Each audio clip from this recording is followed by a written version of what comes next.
नमस्कार, स्वागत है आपका। आपके साथ मैं हूं अमित गर्ग शुक्ला। गाजियाबाद में एक बेहद ही सनसनीखेज घटना सामने आई है। यहां ट्यूशन जा रही एक छात्रा पर एक शख्स ने हमला कर दिया। जब हमलावर को पकड़ा गया तो पता चला कि वो कोई और नहीं बल्कि छात्रा के पिता का दोस्त है, जिसके बाद एक सवाल उठा कि आखिर दोस्त ने ही दोस्त की बेटी पर हमला क्यों किया।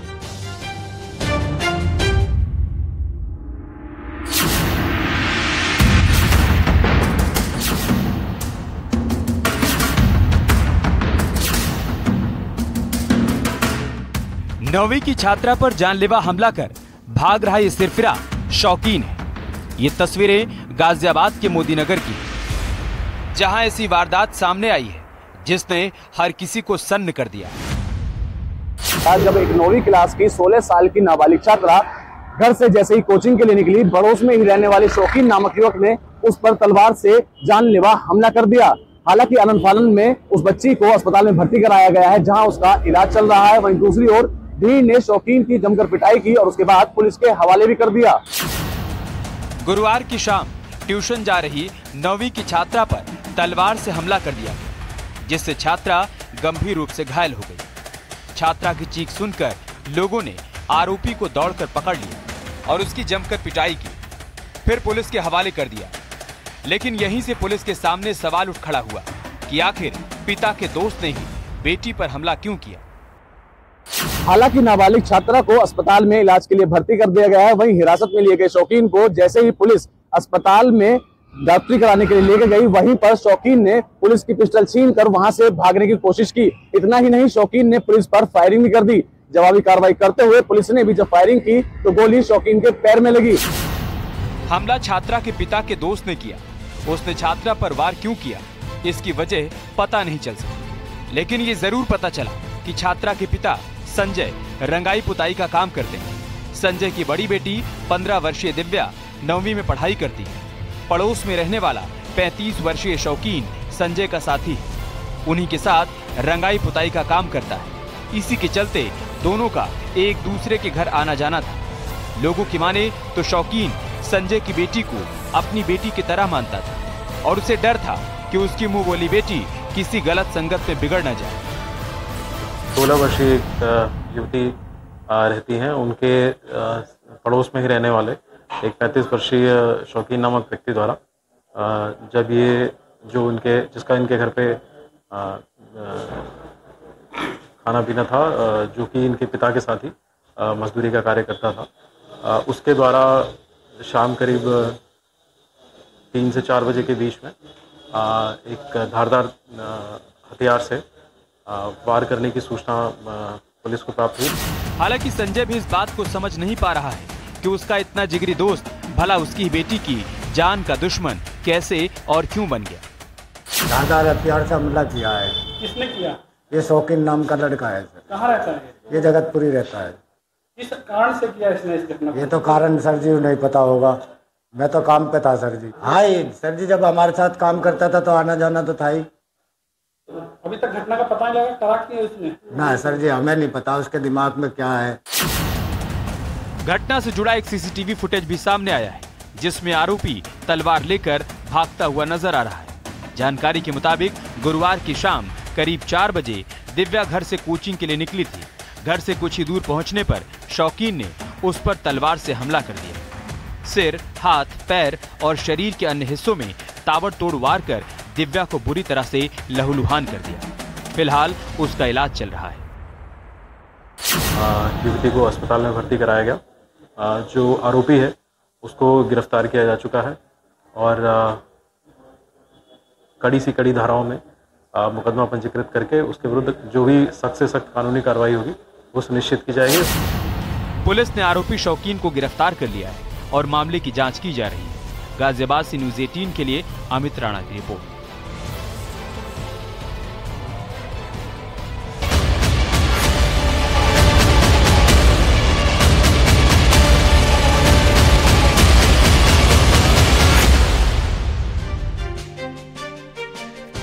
सौरभ चंद्राकर यानी ऑनलाइन सट्टेबाजी प्लेटफॉर्म महादेव बुक ऐप के प्रमोटर, उनकी शादी इसी साल फरवरी महीने में संयुक्त अरब अमीरात में हुई थी। कहते हैं कि इस ग्रैंड वेडिंग में 200 करोड़ रुपए खर्च किए गए थे। फिल्मी सितारों का जमावड़ा लगा था।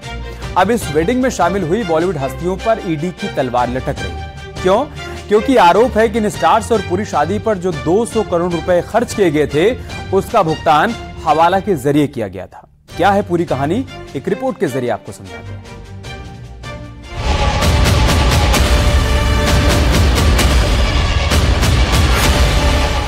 ये 200 करोड़ की शादी की तस्वीरें हैं। 200 करोड़ में शादी का जश्न कैसे मनता है, ये उसकी तस्वीरें हैं। सट्टेबाजी की बेहिसाब कमाई विदेश में कैसे लुटाई, ये उसका वीडियो है। दुबई में वो रंगीन शाम थी इसी साल के फरवरी महीने की, जब मुंबई से एक दो नहीं बल्कि 10 से ज्यादा फिल्मी सितारे बाकायदा बुलावे पर दुबई पहुंचे थे। मौका था दुबई में रह रहे सट्टेबाज सौरभ चंद्राकर की शादी का, और इस शादी को यादगार बनाने में फिल्मी सितारों ने कोई कसर नहीं छोड़ी।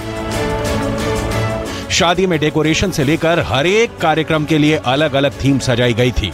मेहंदी और संगीत के लिए अलग अलग सेट सजा था, और हर कार्यक्रम के बैकग्राउंड में रखा गया था फिल्मी सितारों का डांस और सिंगिंग परफॉर्मेंस, ताकि शादी में आए मेहमान एक पल के लिए भी बोझिल ना हो।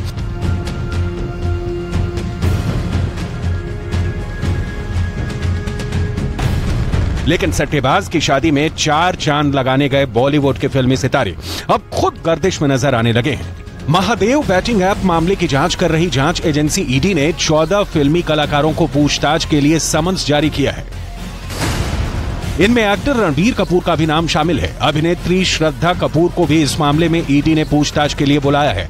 बॉलीवुड एक्टर हुमा कुरैशी को भी ईडी ने समन्स जारी किया है। जिन लोगों को ईडी की ओर से समन्स जारी किया गया है, उनमें कॉमेडियन कपिल शर्मा का भी नाम शामिल है। ये वो फिल्मी सितारे हैं जिन्होंने सट्टेबाजी का ऐप चलाने वाले सौरभ चंद्राकर की दुबई में हुई शादी में परफॉर्म किया था। हालांकि एक्टर रणबीर कपूर ने पूछताछ के लिए ईडी से 2 हफ्ते का वक्त मांगा है। इन्वेस्टिगेशन सदर में हमने 4 लोगों की गिरफ्तारी भी की हुई है, और जब इन्वेस्टिगेशन प्रोसीड किया तो धीरे धीरे करके कई लोगों के नाम आए। हम लोग ने समन इशू कई लोगों को किया हुआ है, कई लोग आकर के हमारे सामने अपना बयान दे के गए हैं। तो हमने रणबीर कपूर को भी सेक्शन 50 PMLA का समन इशू किया था। उसने ईमेल के माध्यम से क्या कहते हैं इल्तजा की है, एक रिक्वेस्ट किया है कि वो आज नहीं आ पाएगा, उसे 1 सप्ताह का समय दिया जाए।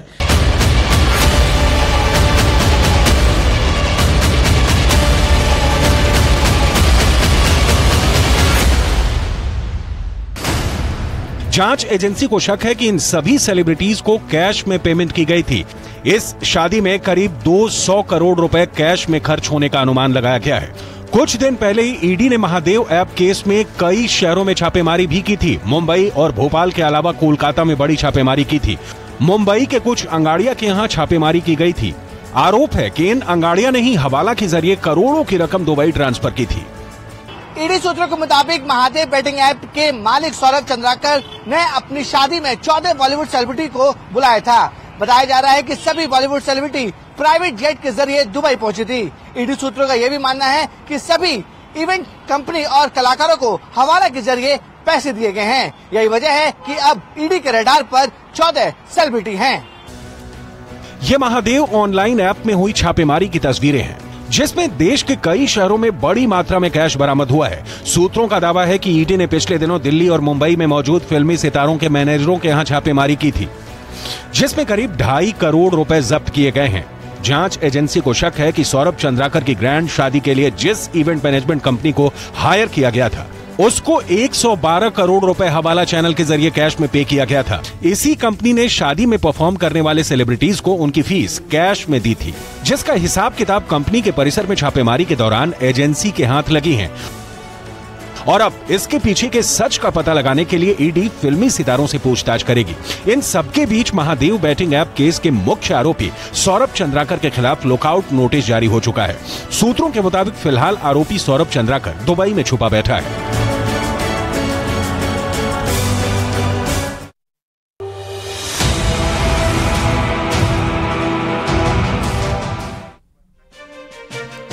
गैंगस्टर लॉरेंस जैसा डॉन बनने के चक्कर में यूपी के लड़कों ने प्रयागराज में अतीक और अशरफ जैसे माफिया को मार दिया। अब आगरा से भी ऐसी हैरान करने वाली खबर सामने आई है।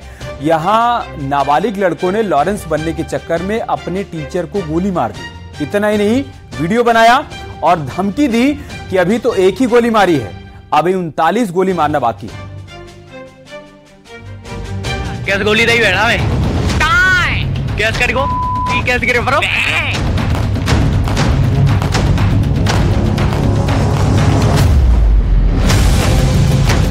लॉरेंस को माना गुरु, मास्टर को मारी गोली।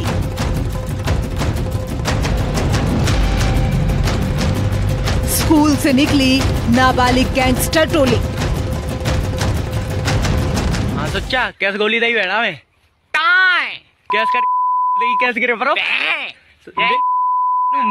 फैजल कह देता है मोते फैजल ने ऐसी नाम दे रहा फैजल और तो क्या कहता है बता चाचा गैंगस्टर चले चाचा दिन और 6 महीने बाद फिर आवा भाई फिर मानना तेरी टांग है छल्ली करूंगा 40 गोली मारनी है 39 और रह गई है भाई।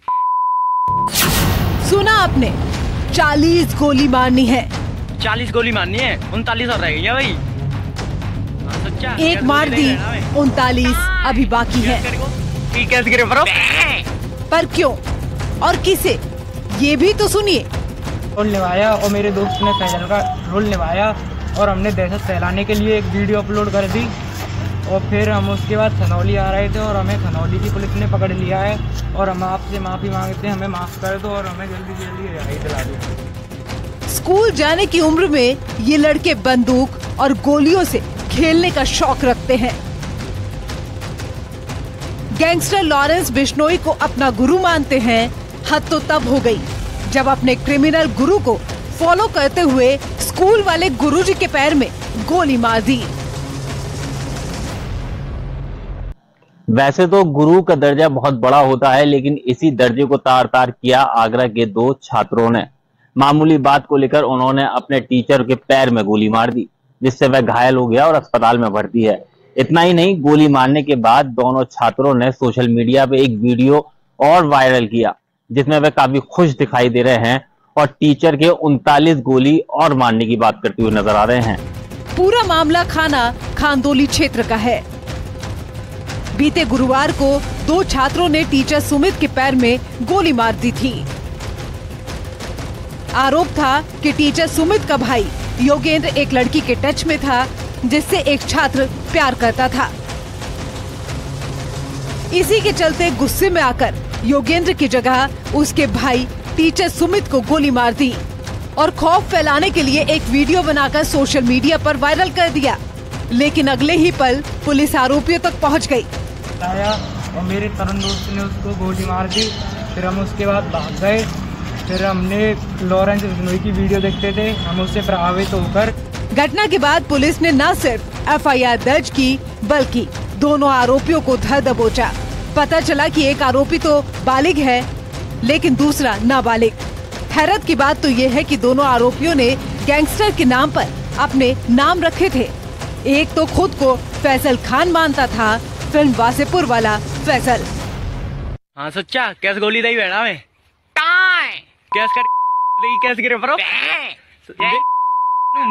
फैजल कह देता है मोते फैजल ने ऐसी नाम दे रहा फैजल और तो क्या कहता है बता चाचा गैंगस्टर चले चाचा दिन और 6 महीने बाद फिर आवा भाई फिर मानना तेरी टांग है छल्ली करूंगा 40 गोली मारनी है 39 और रह गई है भाई। टीचर सुमित को गोली मारी और उसके बाएं पैर में गोली लगी थी। इसका में टीमें लगाई गई और ऐसे भी सर्विलांस थाना से और सर्कल सर्कल की टीम लगाई गई। अभी इसमें तरुण और इनकम दोनों को गिरफ्तार कर लिया गया है। जो तरुण है उनकी किसी लड़की से बात होती थी और टीचर ने वो बात घर पर बता दी। इसी बात से लोग नाराज जी मेल रखा है। इनको रील भी बनाई है। हाँ, इन्होंने घटना कार्य करने के बाद एक वीडियो बनाया था और वो वीडियो वायरल भी हुआ। तो इसलिए सुसंगत धाराओं में मुकदमा पंजीकृत कर लिया, गिरफ्तार करके जेल भेजा जा रहा है और विधिक कार्रवाई। पुलिस पूछताछ में आरोपियों ने बताया कि वो लॉरेंस बिश्नोई की वीडियो देखा करते थे और उसे देखकर ही गैंगस्टर बनने का ख्याल आया, जिसकी शुरुआत उन्होंने एक टीचर को गोली मारकर की। हालांकि अब आरोपी सलाखों के पीछे है। आगरा से न्यूज़ 18 के लिए कामिर कुरैशी की रिपोर्ट।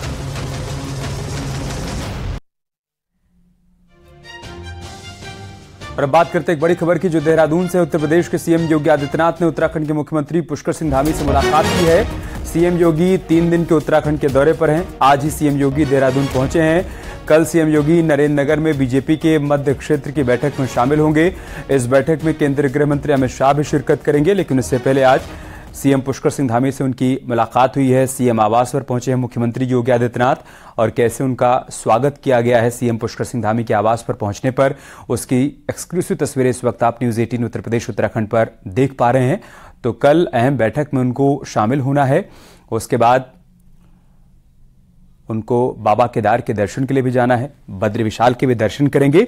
लेकिन आज वो उत्तराखंड पहुंचे, बीजेपी के तमाम नेताओं से मुलाकात की, और अब से थोड़ी देर पहले वो मुख्यमंत्री पुष्कर सिंह धामी के आवास पर पहुंचे हैं। वहीं की तस्वीरें हम आपको दिखा रहे हैं। आप देखिए कैसे सीएम का स्वागत किया गया है, उनका वेलकम किया गया है। और इस दौरान मुख्यमंत्री पुष्कर सिंह धामी, आप देखिए, अंगवस्त्र भेंट कर मुख्यमंत्री योगी आदित्यनाथ का स्वागत करते हुए नजर आ रहे हैं। तो कल बहुत अहम बैठक में शामिल होने के बाद देर शाम केदारनाथ के लिए रवाना हो जाएंगे मुख्यमंत्री योगी आदित्यनाथ, और उसके बाद 8 तारीख को बद्री विशाल के भी दर्शन करने हैं उनको। 3 दिनों का उत्तराखंड का उनका ये दौरा है, और इस दौरे के दौरान बीजेपी नेताओं से मुलाकात का भी उनका कार्यक्रम है। और अब देखिए आप, मुख्यमंत्री योगी आदित्यनाथ ने भी यहां पर उपहार भेंट कर उनका अभिनंदन स्वीकार किया है, और अब दोनों मुख्यमंत्रियों के बीच बातचीत हो रही है। सीएम धामी के आवास से ये तस्वीरें हम आपको दिखा रहे हैं। बहुत अहम ये मुलाकात मुख्यमंत्री योगी आदित्यनाथ, जिनका कि नाता है, गहरा नाता है उत्तराखंड से, वहीं उनका जन्म हुआ और वो उत्तर प्रदेश के मुख्यमंत्री हैं। लेकिन आज जब वो उत्तराखंड पहुंचे तो कैसे उनका स्वागत किया गया, उनका अभिनंदन किया गया, उसकी तस्वीरें हम आपके साथ साझा कर रहे हैं।